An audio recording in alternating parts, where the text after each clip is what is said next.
Hello. This is the second lesson for quarter three, and this is all about nursery management, especially on preparation. For our objectives, A, select site for nursery management. Number two, select soil for nursery management. Prepare soil for nursery management.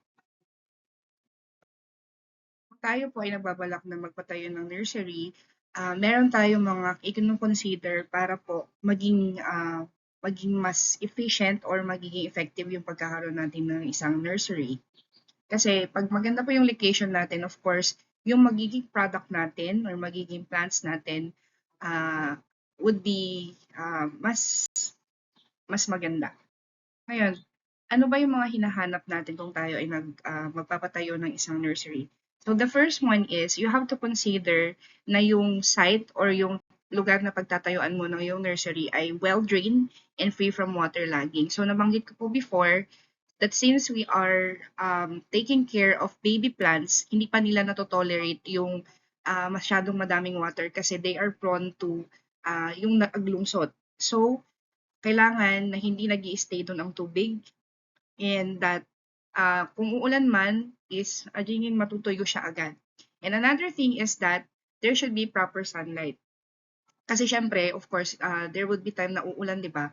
Nakakatulong kasi pag meron tayong sun, para sa ganun is matuyo yung mga water. At the same time, kailangan din kasi ng mga plants ang sun para makagawa sila ng food nila, which helps them grow healthy. Yeah. So another thing that you have to consider when you are looking for or selecting a nursery area, dapat malapit po siya sa water supply. Kasi syempre, ang hirap naman kung yung nursery mo is nasa taas ng bundok and then you have no water supply. So what are you going to do, di ba? Kaya mo bang everyday is magbibitbit ka ng tubig paakyat sa bundok? No. So ang pinakamaganda is that kung meron kang tubig doon sa area, like for example yung repeat or irrigation or bombahan, then mas maganda, mas malapit sila doon. Pero kung may budget ka naman, before ka magpatayo ng nursery is kailangan meron siyang deep well or pwede din pong free flow. So, another thing is that tignan po din natin kung hindi siya maiistorbo ng mga pets natin and wild animals kasi syempre kung maayos yung nursery natin, may tubig ka nga, meron kang sunlight, hindi nababaha doon sa area mo pero maraming istorbo like syempre diba, ito yung mga reasons minsan kung bakit nagkakaaway yung mga neighbors kasi yung mga pets like manok, pato, baboy, umay dayan ti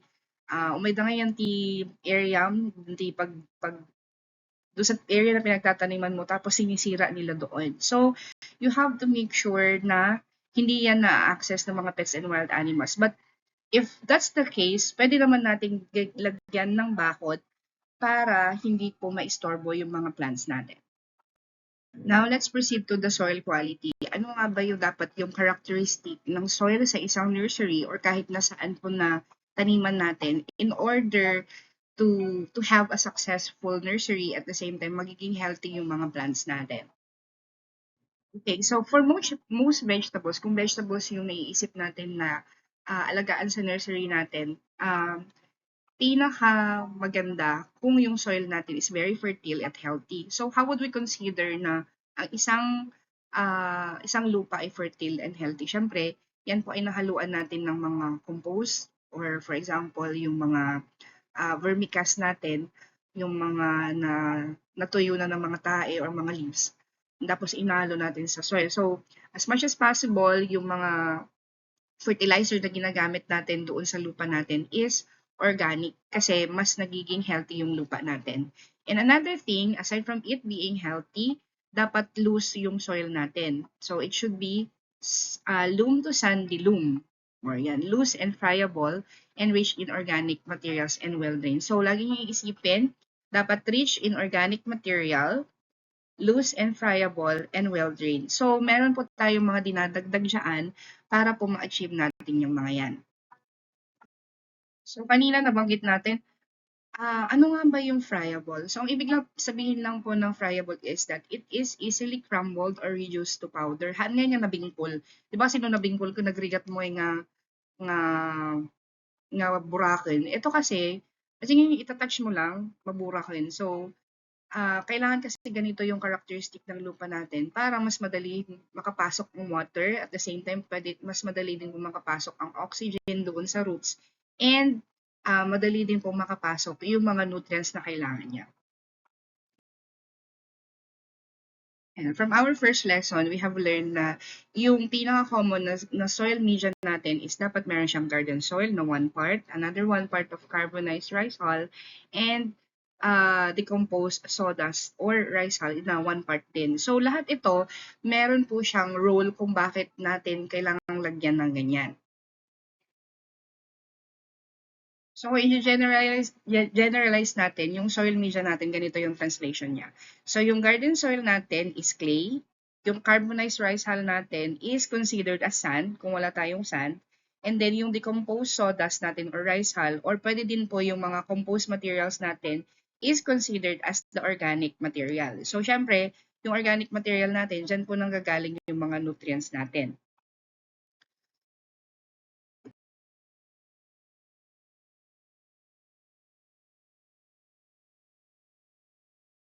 Ayan. So, tignan po natin yung each key or components ng ating soil media. Tapos, tignan din po natin kung ano yung mga benefit niyan and what happens if sobra-sobra yung nilalagay natin na for example, organic matter doon sa lupa natin. Siyempre, ayan, again, there are three important components, yung organic material, the clay, and the sand. So, unahin po natin yung organic material. So, examples sa mga organic material natin are decomposed rice hull, yung compost, and well-rotted manure.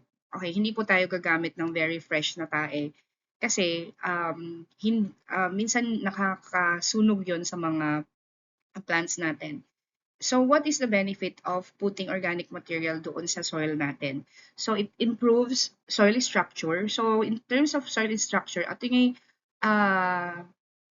di ba nagiging mataas na yung nutrients niya. So it increases the nutrient and water retention. So kung meron kang organic matter doon, syempre nagkakaroon siya ng abono, yung NPK natin tumataas doon sa lupa. And then, yung water retention mo, hindi madaling matuyo yung lupa mo. And of course, it provides a loose, crumbly texture. So ito, nagiging friable yung lupa. Hangay nga tumangkon, hindi siya tumitigas kapag yan ay natutuyo. So what will happen naman kung masyado kang madaming nilagay na organic matter? So syempre, since ang daming mong nilagay na nutrients doon, nagkakaroon din ng nutrient imbalance kasi yung mga vitamins ng lupa, hindi naman ibig sabihin na madami yan is lagi siyang healthy. So nagkakaroon din tayo ng imbalance. So another thing is minsan nagkakaroon tayo ng nutrient deficiency or nitrogen deficiency kasi minsan yung nilalagay natin P lang or K lang tapos nakakalimutan natin yung nitrogen part kasi syempre kailangan ito upang maging green yung mga leaves natin. And of course, kapag masyadong madaming organic matter or fertilizer yung nilalagay natin sa lupa, nagkakaroon tayo ng environmental issue. So if you could remember, kung masyadong madami ang nutrient or fertilizer na ginagamit natin sa soil, ang naapektuhan po talaga dyan is yung kalapit na water supply kasi nagkakaroon tayo ng eutrophication. So yung eutrophication is yung kapag dumadami ang lumot doon sa tubig and then yung mga dahil na ang dami-daming masyadong lumot, yung mga animals doon na nakatira doon sa water na yon ay namamatay. So pag sobra, pangit din. Another component na importante is sand. Kasi 'di ba nasabi natin kailangang crumbly and loose 'yan. So ang sand or yung buhangin is nakakatulong para ma-achieve natin 'yan. So kung wala po tayong sand, we could use carbonized rice hull. Ito po yung nasunog na ipa, pero hindi siya yung sunog na sunog, parang na-overcook lang ng itim na rice hull. So, ano po ang benefit niyan? Of course, it increases drainage and air and aeration. Kaya napapansin nyo, di ba kapag bibili ka ng mga plants from the nursery, makikita nyo doon na ang gamit talaga nila is rice hull. Kasi, ang reason for that is that actually mas madali siyang, yung roots ay mas madaling tumubo kasi hindi siya nahihirapan na mag-crawl kung hindi matigas ang lupa.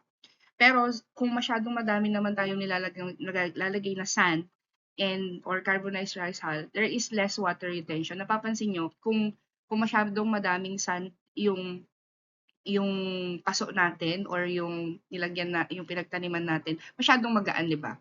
The reason for that is walang natitirang water or less lang yung natitirang water doon kaya napakagaan niya. So, kapag gano'n naman, ang nagiging effect naman sa ating mga plants is that madali silang matuyo. And for you, sa part mo being a farmer, madaming you would expect na lagi kang nagwa-water ng plants mo. Yan. So, the last component is clay. So, specifically garden soil. So, last time na-share ko that one of the pinakamaganda na source ng garden soil natin is yung mga malapit sa ilog or yung nasa pampang ng ilog. So, ito naman, ang pinaka-benefit nito is it adds moisture and nutrient retention. Kasi kung may clay yan, di ba yung clay is, it holds water. Yan. Tapos, hindi siya madaling may agos yung mga nutrients natin. So, kung masyado namang madaming clay yung nagamit natin, nagiging bingkol. So, nagiging matigas yung lupa and it becomes heavy. So, makikita ninyo kung masyadong madaming clay ang isang paso, masyado siyang mabigat. Kasi, madami siyang naho-hold na water. So ngayon, syempre wala namang perfect na lupa. So ano ang gagawin natin kung na-encounter natin na what if masyadong low nutrient ang soil natin, what if masyado siyang matigas, what if masyado siyang madali siyang matuyo, ano naman yung mga gagawin natin. So madali lang po yan. So tignan natin, si Maria, nakita niya na yung lupa doon sa garden niya or doon sa nursery niya is masyadong mababa sa nutrient. So, ano kayong mga sintomas nun? Siguro nakikita niya, nagiging yellow na yung mga plants niya. So, isa yun sa mga senyales kung bakit low in nutrient. So, ano ang gagawin niya? So, you add organic matter, you add sand, or you add clay. Ano kaya ang sagot doon?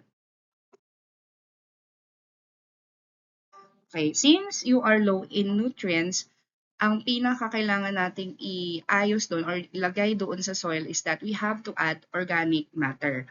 Ano nga yung mga examples ng mga organic matter natin? Of course, yung mga natuyong tae, yung mga na-decompose na leaves, or mga na-decompose na sawdust or rice hull. So, rice hull po is ipa. Ngayon, what are you going to do if the soil is too compact? Ano naman yung gagawin natin? If the soil is too compact, you just have to add sand and or carbonized rice hull. So, pwede din po na magdagdag tayo ng organic matter. But of course, you have to consider yung 1-1-1 na ratio ng mga yun. Pero sinasabi po nung mga nakasama namin sa training na you have to add two parts of soil. Parang yun yung pinakamaganda. Parang 2 parts of soil, 1 part of carbonized rice hull, and then 1 part of organic matter. So parang 4 siya. Pero for convention, para lahat tayo pare-pareho na natutunan is just 1-1-1. Nasa inyo na lang po na mag-adjust. So in case naman na madaling mag-dry up yung lupa natin, ano naman kaya yung mga pwede nating gawin? So what we can do is you add soil. So lalagyan po natin yan ng garden soil or clay. And of course, you have to remember, ang ilalagay lang po natin is kung ano po yung nasa ratio. One part of garden clay, 1 part of sand, and 1 part of organic matter. Tapos mag-a-adjust na lang po tayo. So malapit na po tayong magtanim kasi nandito na po tayo sa soil preparation. So what are the steps na kailangan nating tandaan o ano yung pagkakasunod-sunod ng soil preparation natin? So, kung i-prepare natin yung soil natin para sa nursery natin, ang pinakauna, especially kung first time pa lang yun na magamit na lupa, you have to do deep cultivation. So, ang talagang bubungkalin mo. Kung mano-mano yung gagawin mo, you have to use a garden hoe para po makultivate mo yung lupa para yung um, para umikot yung lupa. So, actually, ang rason po kung bakit natin yung pinaplow is para umikot yung lupa. Yung mga nasa topsoil is mapupunta sa ilalim. So, we can do that either by a plow, yung arado, or a spade. And then, dalawang beses po natin yung i-ho-ho. Dalawang beses at tatlo hanggang tatlong beses natin siya na uh, nagagamitan ng gabyon para po mamatay din po yung mga damo doon. So, doon po sa naging training namin, ang sabi niya, you have to do the deep cultivation. So, aradwem. Then, you have to let another magpapalipas ka ng 1 week. And then, saka mo siya saka mo siya gagabyunin. And then, 1 week ulit. Tapos, gabyon ulit. Tapos, pag tumubo na naman mga mga damo, igabyonin mo ulitin. So there are like four four four parts ng soil preparation natin in terms of yung sa first part niya. Okay, again, you do deep cultivation, magre-rest ka ng 1 week. Tapos, iho-hoe mo, then rest 1 week, then hoe na naman, then rest 1 week, and then hoe. So there are four parts on that. So after ng deep cultivation, we have to do removal of the debris tapos ile-level natin. So syempre, pag nag-agab yun tayo, may mga maiiwan doon na mga parts ng grass at the same time may mga stones din. So para walang kaagaw yung mga itatanim natin mga plants, kailangan natin tanggalin yung mga stones and weeds, saka natin i-level yung lupa. Okay. So, another thing na kailangan natin gawin is maglalagay tayo ng organic fertilizer. So, we can do that by mixing well-rotten and fine farmyard manure or compost, or pwede din natin siyang lagyan ng yung mga na-decompose na leaves or vermicompost. So, yung vermicompost, yan po yung compost na tae ng mga earthworm na specifically yung African night crawlers. So, meron pong prescribed na mixing din yan. Pero, tulad dun sa nabasa natin or na-discuss natin dun sa first part ng slides, you just have to consider 1 part of organic matter, tapos sand, and of course, yung clay.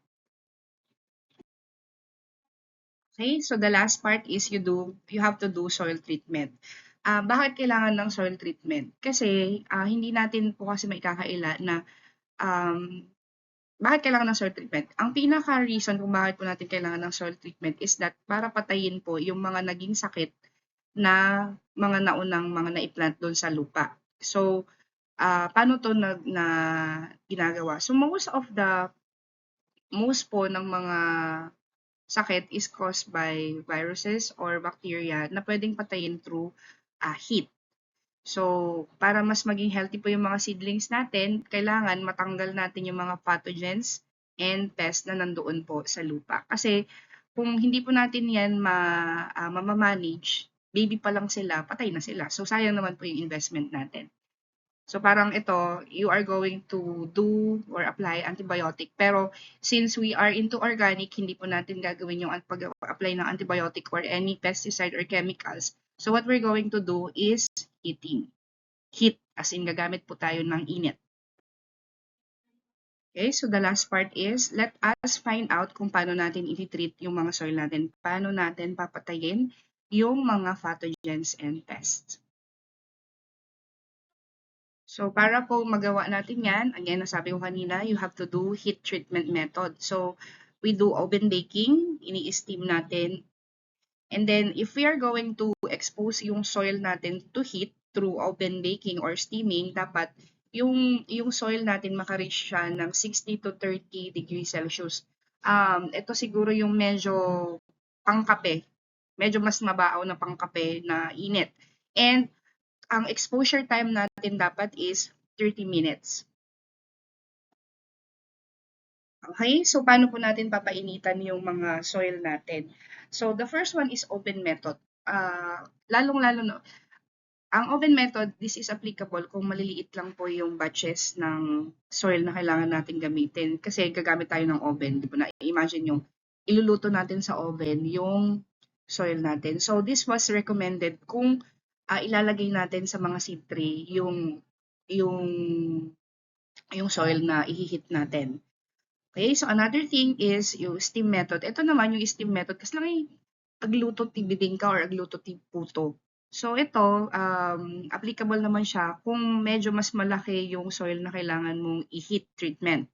And then boiling method naman is kapag yung kailangan mo na agad-agad yung soil. So ito, naalala ko nung pandemic, nag-order ako nung coconut coir. Adyan yung nagtistisan ti bunot. Adyan parang lampaso. Adyan bunot. Adyan cover ti coconut. So, yun, dumadating sa akin via Shopee. Then, before ko gamitin doon sa mga plants ko, binubuhusan ko muna siya ng mainit na tubig para to make sure na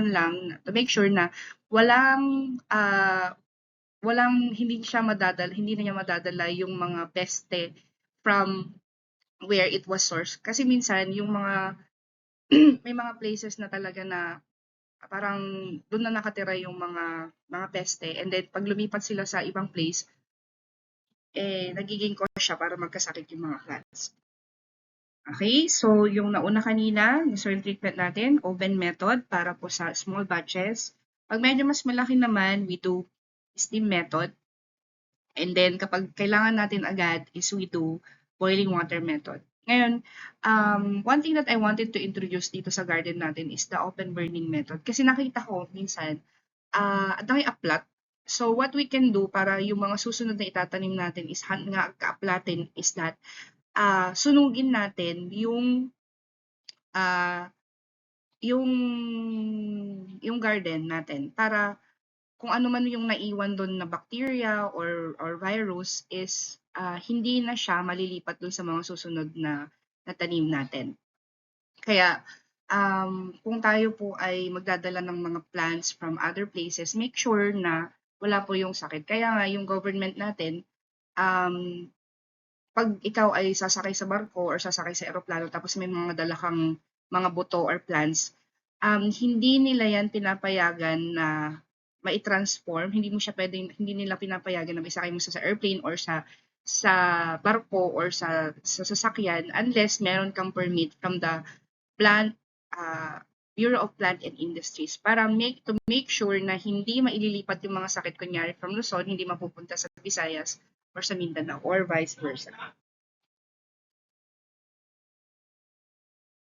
And to end this lecture, let me leave you with this quote from Wissam Fauci, and it says, "The quality of your life is built on the quality of your decisions." So tulad po ng pagpipili natin ng site or lupa and preparation natin para sa ating mga nursery, kung ano po yung napili natin, that will greatly affect yung magiging outcome ng ating product. So, always choose the quality ones.